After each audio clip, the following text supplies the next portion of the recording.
It's the Scotty Marve Show. Hey, welcome to this week's edition of the show. Of course, I'm your host, Scotty Marve. Thanks for joining me. We start this week, before we get into kind of the news of the week, we have to start with very sad news coming out of the world of comics. And one of the greatest writers and greatest creators in comic book history passed away. Neal Adams was 80 years old, and he probably doesn't have the mainstream credit that he should. Everybody obviously knows like Stan Lee, and rightfully so. But Neal Adams, his lasting input on some of the characters that we love so much is enduring and never ending. And so he deserves a lot of credit for that. And not only that, he was kind of a real life superhero. I'll get to that in a second. But first, just what he did for comics. Besides being just an incredibly gifted artist, he helped revitalize the industry and revitalize certain characters. He came on board Batman right kind of out of the 60s campy, Batman, that series, right? And everybody kind of thought that's what Batman was, kind of a jokey little character.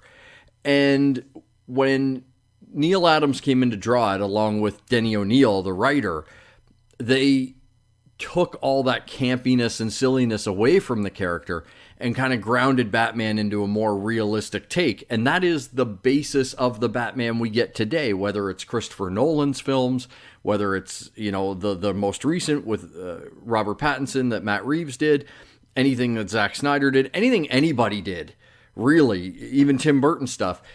A lot of people go, oh, it was Frank Miller and The Dark Knight Returns. Yeah, I mean, that definitely had an impact. But what Denny O'Neil and more importantly, what Neal Adams did with the way he drew Batman just changed how everybody saw it. And he also not only did it for the hero himself, but for a lot of the villains that had become stale or jokes in kind of the mainstream world. He revitalized them as well and added really important characters to the Batman lore. Man-Bat was a Neal Adams creation, as was Ra's al Ghul and his daughter Talia. So you think, the entire Christopher Nolan trilogy hinges on, Batman Begins and Ra's al Ghul training Bruce Wayne and then coming and to try to destroy Gotham. And then the last film was his daughter trying to finish her father's work. And so without Neal Adams, those characters don't even exist, let alone be revitalized. So his art spoke volumes. It's when I think of Batman and how he looks, it's my first inclination is always Neal Adams, how he drew The Dark Knight. It was just perfect, for lack of a better way to describe it. It really was. And not only did he do great stuff for Batman, of course, he worked over at Marvel as well, did incredible work with Avengers and X-Men. He started at DC with a character named Deadman, who is a fantastic character that does not get enough love. I wish they would do more with Deadman. And then, he also did a lot of really cool stuff, again, with Denny O'Neil. They were a powerhouse team. You put Adams and O'Neil on a book, you knew it was going to be good. And they did an interesting kind of Lantern and Green Arrow where they started to tackle really serious social issues. There's this amazing cover where Green Arrow and Green Lantern are going into, Speedy's room, and Speedy is taking drugs. That's the cover. And they were, tackling things like drug addiction, racism, overpopulation. It was Adams that introduced Jon Stewart, one of DC's first black heroes, into, the DC lore. Did so much for comics as a whole that there's no way that it can ever be summed up. And even guys that do get the credit, like a Frank Miller, and again, deservedly so, Frank Miller was super influenced by what Neal Adams did. And so we wouldn't have Frank Miller without Neal Adams coming along first. And then when I mentioned he was a superhero in real life, he saw a lot of the ways that the comic book industry just took advantage of writers and creators and in a lot of ways stole their work from them. And he, along with Stan Lee, they formed what was hoping to be the start of a union for writers and artists. That was the Academy of Comic Book Arts. And then he worked tirelessly to get the proper people the proper credit. He was one of the main champions helping Jerry Siegel and Joe Shuster be acknowledged as the creator of Superman. You know, they're the guys that created the superhero, right? And it's just those types of things. He was always looking out for his fellow artists and his fellow writers as well. And just a super incredible talent. I know my life would not have been the same without Neal Adams' work. It just, when I think of my childhood reading comics, it's all Neal Adams. Like, most of it is his work, characters he wrote, he created, and it's a guy that I owe a debt to that I will never be able to thank or repay. So with that, I do say thank you to Neal Adams, and rest in peace, sir. You have earned the rest, and we will continue to go forward on your missions of making sure that the writers and artists are properly, attributed and accredited and taken care of, and also just continue to enjoy your work, because it is timeless work that anyone at any time could pick up and read and enjoy. So thank you. Alrighty, on to some other news. CinemaCon was this week. We'll get into a lot of that. There was mostly a lot of DC stuff that came out of CinemaCon, but one of the big ones, it doesn't really fall into any of the stuff we normally talk about, is Avatar. So they showed the first footage of Avatar 2, and the reaction has been super positive, to say the least. People saying, like, Cameron does it again. The first footage was stunning. We will get to see Avatar 2 on December 16th, and then it's 3 additional sequels. Yeah, we're going to end up with at least 5 Avatar movies will be released annually on December 16th. So if we like this one, 13 years after the first one, at least we know there's more Avatar coming. I saw a couple stills that look really, really good. I will say that. And it was released somewhere that basically, even though they're all going to take place on Pandora and they all involve, similar characters in the same planet, they're all standalone movies. So you won't necessarily have had to have seen Avatar to see Avatar: The Way of Water or whatever the next one is called, and so on. So that's kind of a neat idea, and I actually kind of like that idea. Kind of standalone sequels sounds like a good idea, and I'm on board for it. If you are going to see Doctor Strange in the Multiverse of Madness, supposedly that footage that was shown at CinemaCon will be shown in theaters ahead of Doctor Strange, and then about a week after. So Doctor Strange comes out on Friday, May 5th, Friday, May 6th. So we'll probably see the footage pop up a week later on the 12th or 13th, because I know there are some showings on May 5th on the Thursday for Doctor Strange. So 12th or 13th of May, you could be looking online for it. But it won't be in 3D then, so I don't know if it'll have the same effect. I'll be curious to see. But I'm kind of excited for these, to be honest. I enjoyed the first Avatar. Yes, the story was very paint by numbers, but it was beautiful. So even if they're just giving us more beauty on the screen, I'm kind of down for that.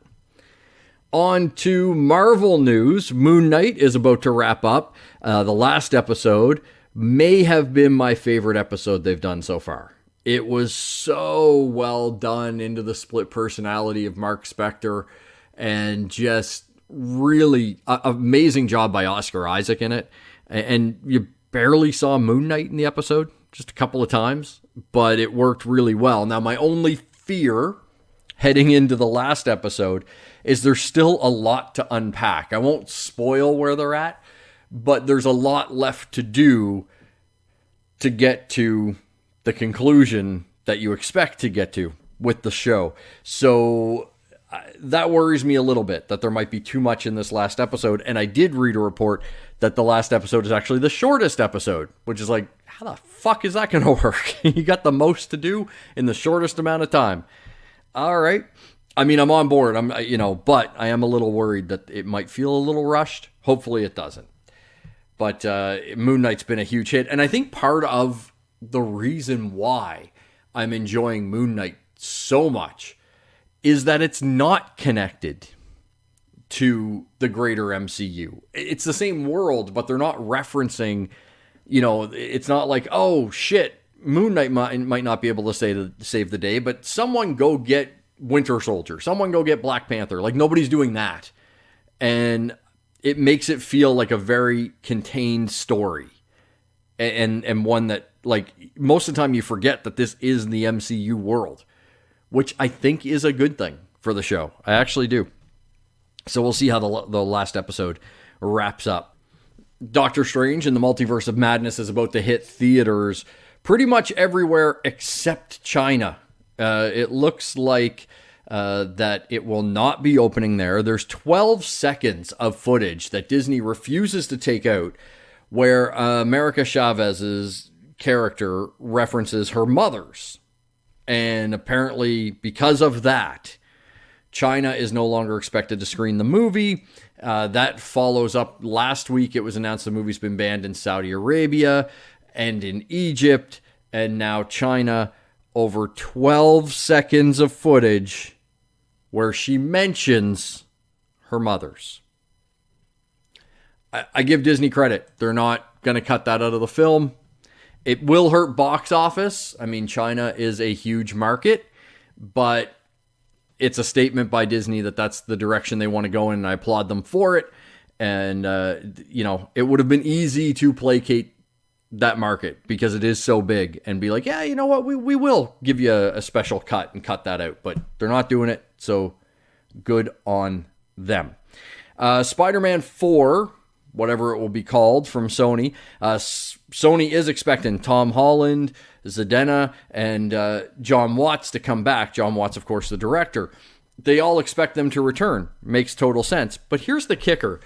It also came out this week that John Watts has stepped away from directing the Fantastic Four reboot at Marvel and at Disney. He said he wants to take a break from superheroes for a while. Needs to get into a different headspace. So I'm not sure how that's going to work out for Sony and a fourth installment of their Spider-Man franchise, because I would imagine they want to do that sooner rather than later. And if the director doesn't want to do it, I mean, yeah, you just go get a new director, but he has been so successful with kind of the home trilogy that you would want him back on board. So we'll have to see how that plays out. Another Spider-Man 4 has been in the news a lot lately. Sam Raimi, director of obviously the new Doctor Strange film and of the original Spider-Man trilogy with Tobey Maguire. People have been asking him about if he would do a fourth. He said he's kind of open to it, doing it with Tobey Maguire. And he was talking about the villains that could have been in his fourth movie had they made it. The plan was to have Kraven the Hunter as the villain. And also there was a long rumor that Bruce Campbell and his little pop-up cameos that he would eventually become Mysterio, and Sam Raimi said that that was one of the plans they had for Bruce Campbell. And right now it's kind of up in the air if we'll get a Spider-Man 4 in that universe, but now that we're into the multiverse, anything is possible.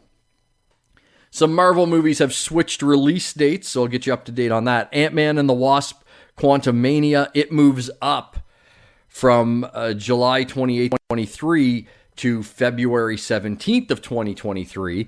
And if you have all the Marvel release dates in your phone as reminders, you may go, wait a minute, there was something coming out on February 17th, 2023.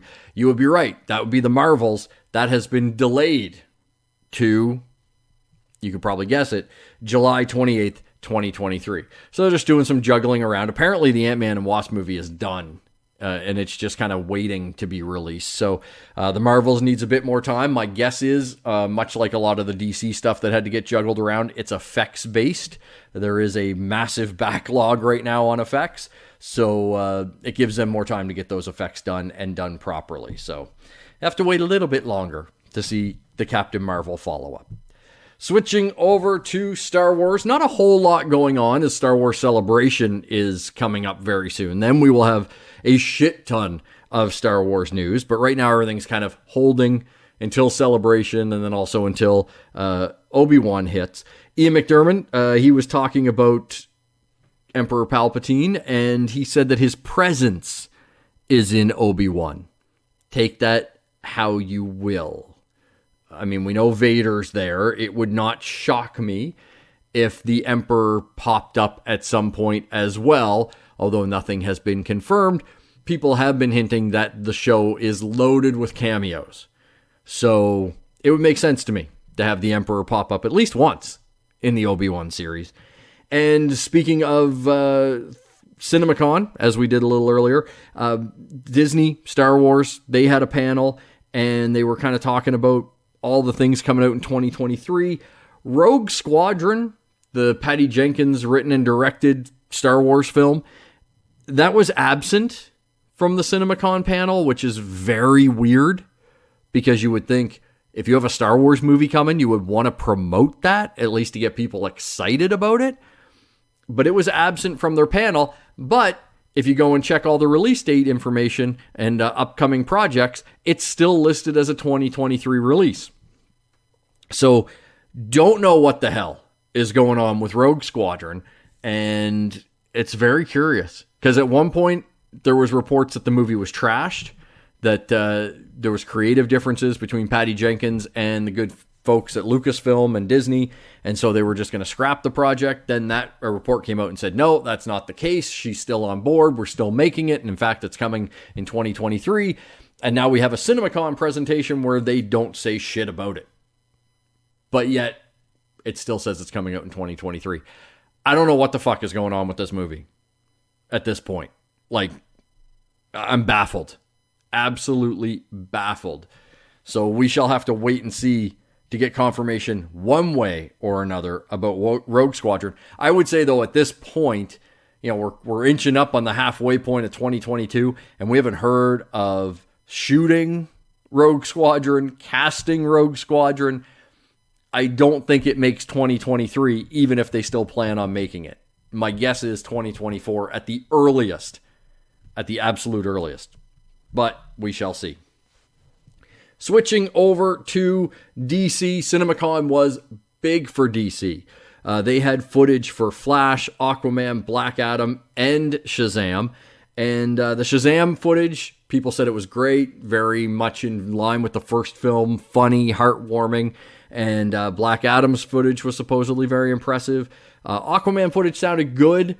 Definitely we got a better idea of the plot with Aquaman teaming up with Ocean Master against a more highly powered Black Manta. So Black Manta is your main villain for the Aquaman sequel, which is fantastic news. And the Flash footage is the one that I want to see more than anything else, because apparently the Flash footage was just loaded with stuff. I'm going to break it down for you here. Now, there are spoilers in this. If you don't want to know any of the spoilers, feel free, skip ahead from this part. Also, hey, it's minor spoilers. The movie doesn't come out until next year. You'll probably forget them by then anyway. So here we go. Breaking down the little bit of CinemaCon footage that they released in 3, 2, 1. So as we saw in the initial footage that we saw back at DC Fandom, Flash travels back to his childhood home.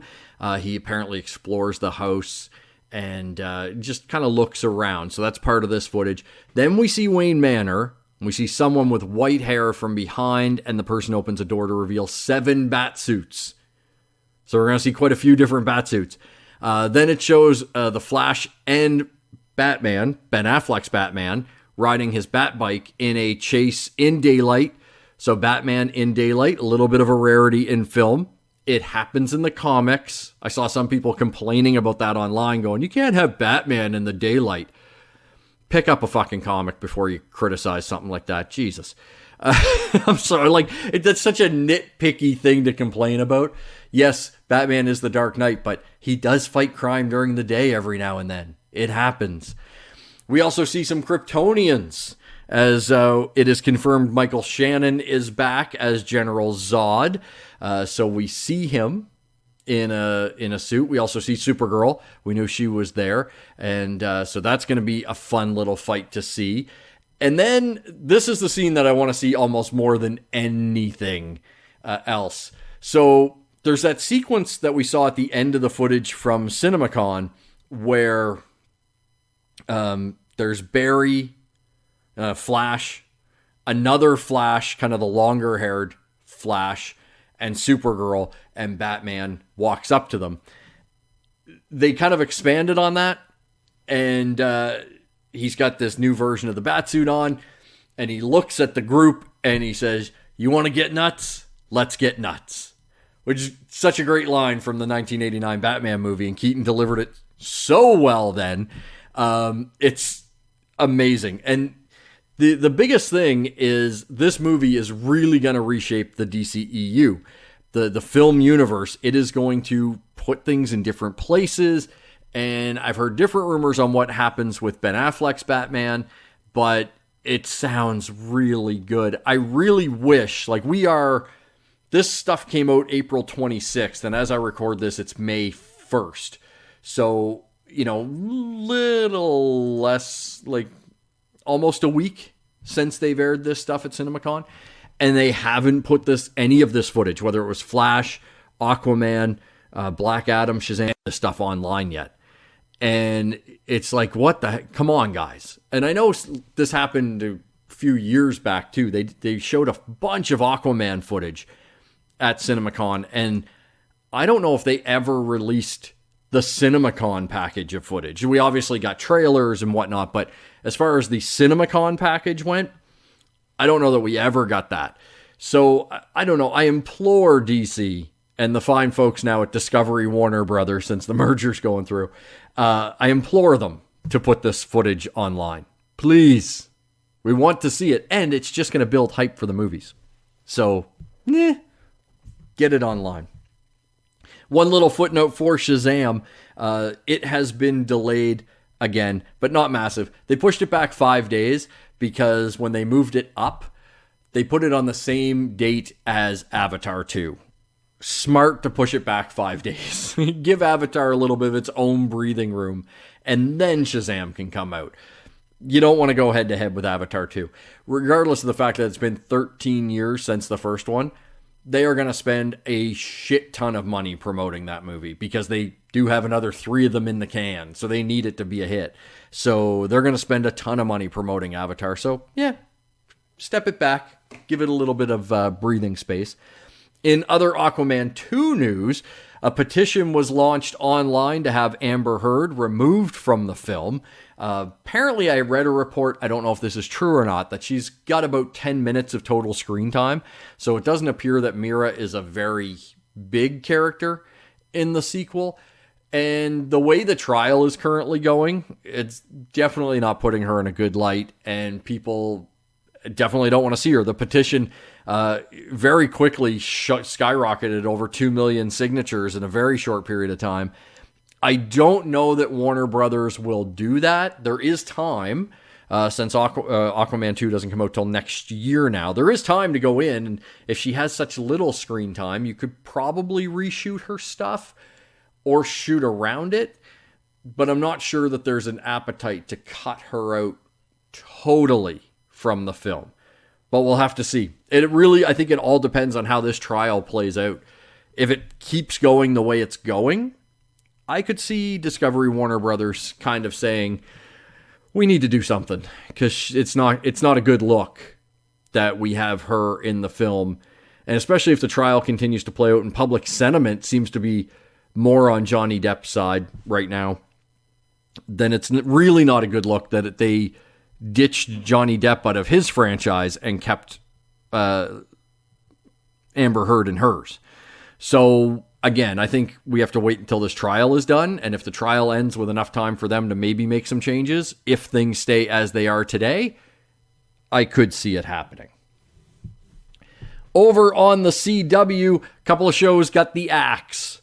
And I'll break into why I think this is happening in a second. But the Batwoman show was canceled after 3 seasons. And Legends of Tomorrow, which I always thought was really fun.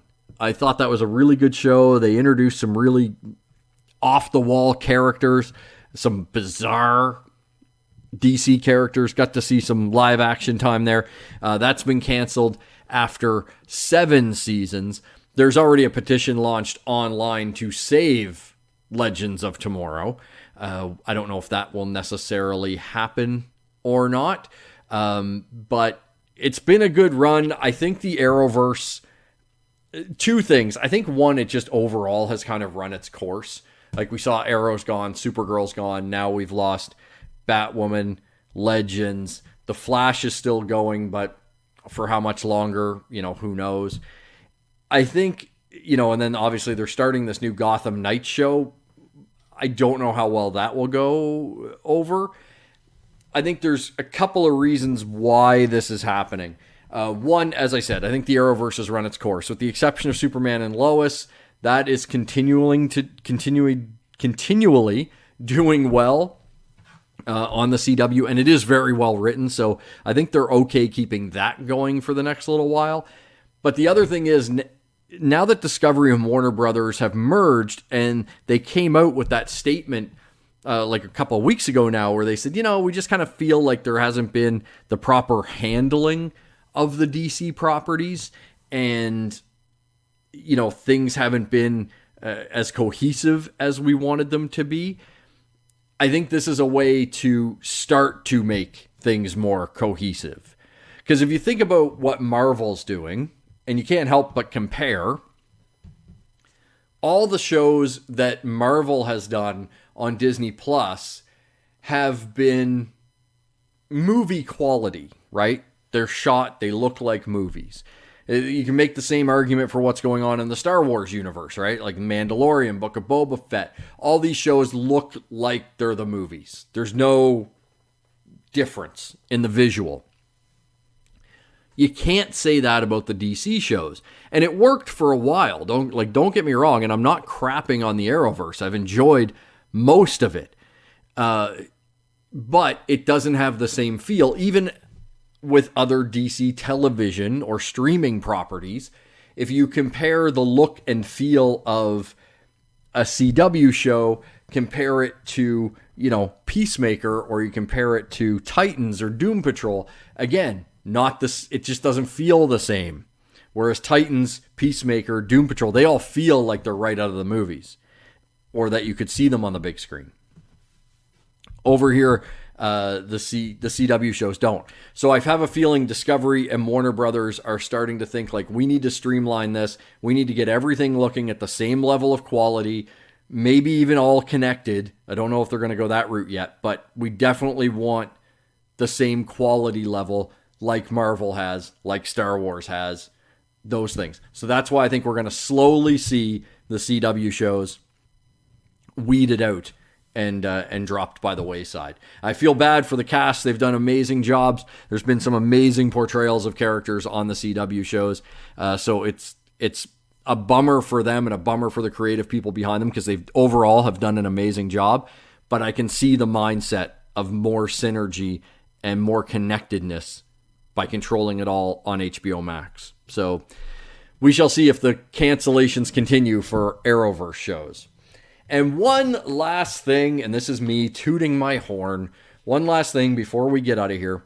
A report came out at CinemaCon that Discovery Warner Brothers is now sitting back, looking at the footage of Batgirl and saying, you know what? Maybe this should be a theatrical release. And I don't want to say that I've been saying this since the get-go, but I'm going to say I've been saying this since the get-go. I said it with both of them, Blue Beetle and Batgirl. Blue Beetle is already going to theaters now. I will not be shocked if eventually we get to the point where they make an announcement that Batgirl is going theatrical. based on the reports that I have read about the footage, the reaction to the story, everything sounds super positive. There's no reason to not put this in theaters. You've got Michael Keaton in it as Batman. If you put it in theaters after The Flash, people will be excited, and you kind of have to because you need the Flash film to set up the kind of multiverse part that this film takes place in. So you could release The Flash in theaters, and then if you've got space 3-4 months later, drop Batgirl in theaters.